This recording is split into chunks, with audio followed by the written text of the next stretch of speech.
Mahingon to sa tanan, ako na executive team ito na. So, natay duwa ka membro sa Daw 1730 nga interview ron. Ako si Cristina Gomez. Pinakasunod niya Karakay.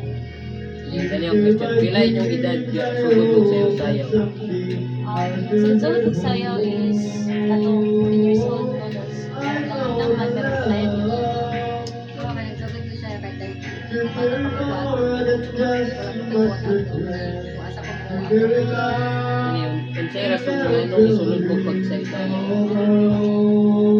Akong reason na sulod ko sa'yo is nakita mo din ako sa galing na ako'y potential na sa anak nga kuan talent which is ang kanang sayaw. So ako kanang isulod ko sa'yo para mas makagain ko more skills and makabalo pa ko kung sa mga type sa sayaw ay mag-train ko sa sayaw.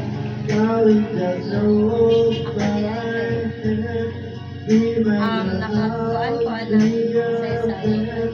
Wala mo din akong talent so Yung sa'yo na-achieve ninyo sa pagsayo sayo? ang na-achieve na ko sa pagsasayaw is kung sa una ako lang nalibalan is ka na lang mga zumba-zumba or ka na mga basic lang nga sayaw like mga folk dance pero karon mas nakabalo kayo ko sa mga genre sa sayaw like mga afro, mga sayaw na since sa iyo like ka nag-zumba-zumba kailangan kita magsuot and dili lang ka na daghan pa kayo ng mga upan sa tuwang matunan sa coach Dali lang before. Kung sa'yo motivation ninyo anong isulod mo sa pagsayo sayo? First of all, ang akong motivation is ang akong family which is supportive kay sila every kung asa man gani ang competition. Plus, ikaduha is na-motivate ko kay maka-communicate ko sa laing tao like sa mga dancers. Like, kuhan ka kung napasasad nga kuhan, moment na mag-uban mo, malipay ka mo nang ma-motivate ko sa labi na na-inspire ko sa mga dancer na yes, dili man lumba ang pagsaya pero naaman kita sa process na di kan kita sa una sa na nasa ta sa process. Ano ko yung tubag na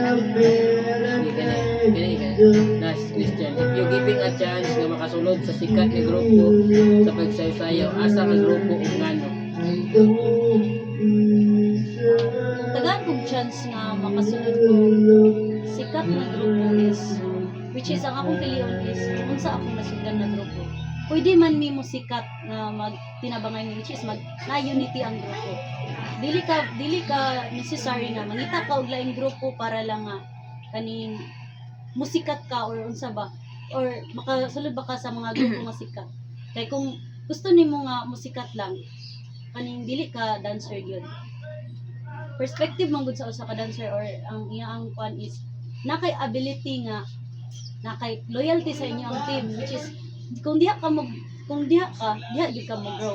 Pero kung mo-grow man gani ka, ayo pangita og laing team para lang ingon nga dito ka kay sikat sila nga team. Pwede man mo mahimong sikat nga which is dili na ka mangita og laing nga team.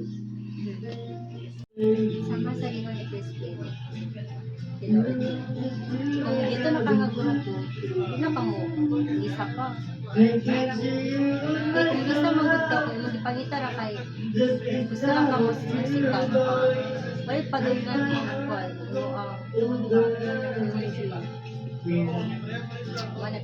Thank you guys. Bye.